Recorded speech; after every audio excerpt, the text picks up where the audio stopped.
Welcome to the Blue Cafe. We offer stories of infidelity, betrayal, and redemption. Please like and subscribe. Cheers. Now, on to today's story.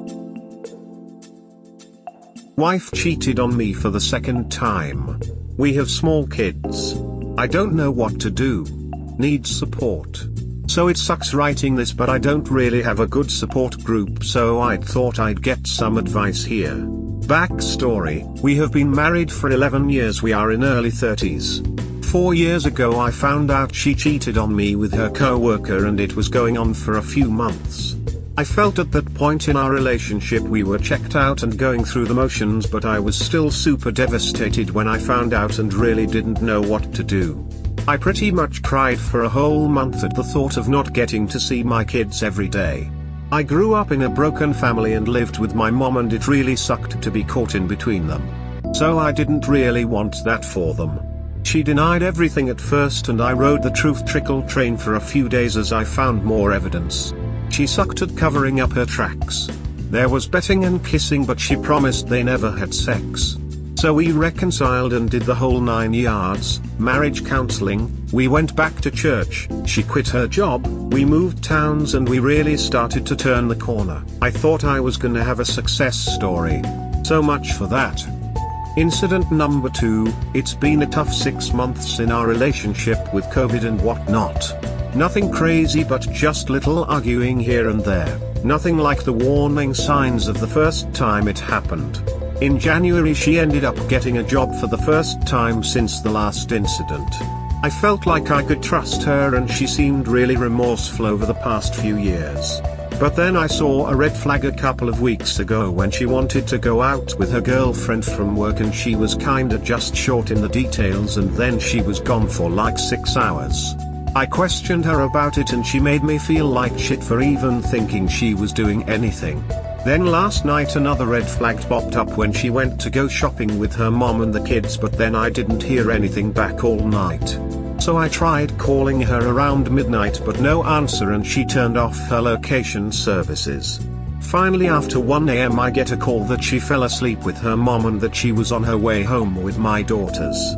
At this point I'm getting suspicious and start to ask questions when she gets home. She gives me her phone and I find absolutely nothing. Everything checks out except for her location services, in which she blames on just her phone being weird. So I go to bed but still can't shake the feeling.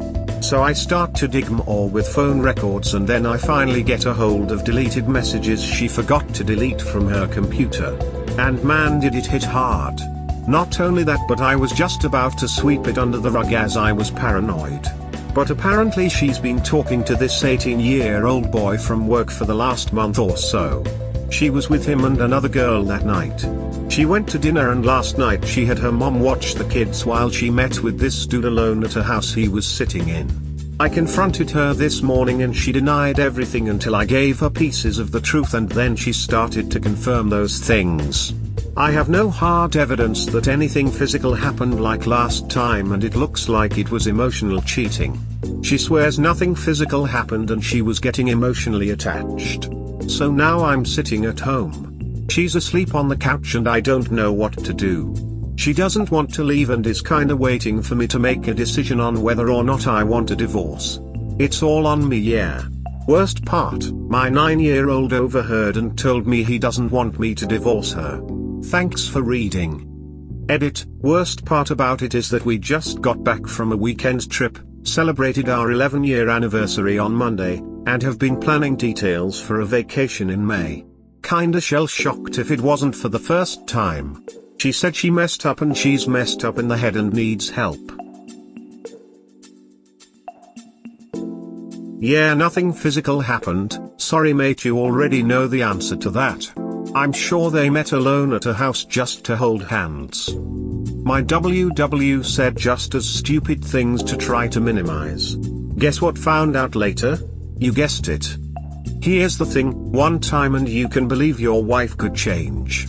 2 times and she's proven she can't change. Sorry you're here mate.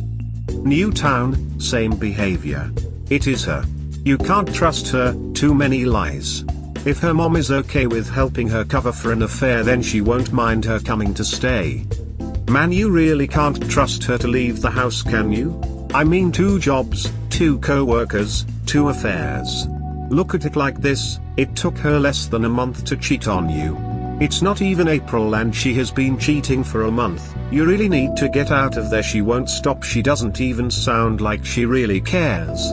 Yeah, your kids are gonna be upset, but what's worse are separated good parents or married parents that one is constantly cheating on the other, and they are always paranoid and hateful. If you don't leave, this is your life. So either leave or say screw it, open the marriage and tell her to do what she wants, and you are also, and never sleep with her again. You caught her before and she got you to believe that they didn't have sex, so you stayed. Now she had sex with an 18 years old and involved your mill and your kids, and you're still so desperate to stay that you believe that nothing physical happened. She didn't go stay with him alone that long and do nothing.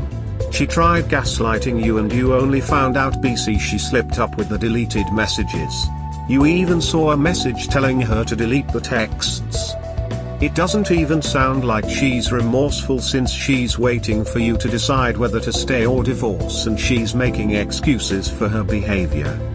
Staying for the kids is not some magic elixir that will solve your own experience as a kid. It's been well documented that 2 happy parents are better than 2 unhappy parents. Plus, your marriage is the example your children will base their future relationships on. You've already discovered that kids hear more than you think they do. First off, I am sorry you are going through this. However, she cannot be trusted. My wife cheated on me early on. We worked it out and have been together for 8 years now. However, I made it very clear to her that if it happens again, I am gone no matter what.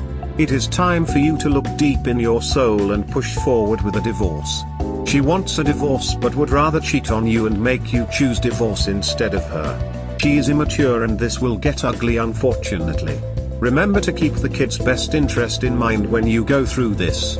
I would say you can go to counseling, but it really sounds like she doesn't want to. Are you guys still connecting? Emotionally and physically? Do you two still have fun just hanging out?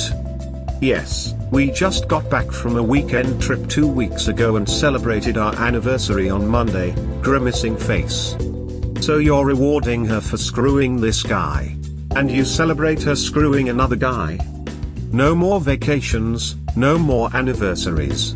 No more good girl. Happy ducking anniversary. Does her mother have any clue as to what's going on? Contact the kid, get the full scoop.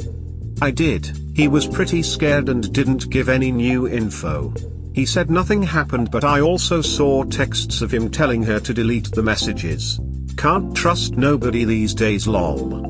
I felt at that point in our relationship we were checked out and going through the motions, but I was still super devastated when I found out and really didn't know what to do. I pretty much cried for a whole month at the thought of not getting to see my kids every day. I grew up in a broken family and lived with my mom, and it really sucked to be caught in between them. She cheats, lies and manipulates, because she knows your past and trauma. So, she is certain you will do everything to save the marriage, to the point of sacrificing your self-respect and dignity. Divorce ASAP. If you won't do it for yourself, do it for your children. They will see your misery and how unhealthy their parents' relationship is. They have to learn about boundaries and accountability and understand actions are followed by consequences. We hope you have enjoyed today's episode. Please comment, like and subscribe. Cheers. Have a wonderful day or night, wherever you are.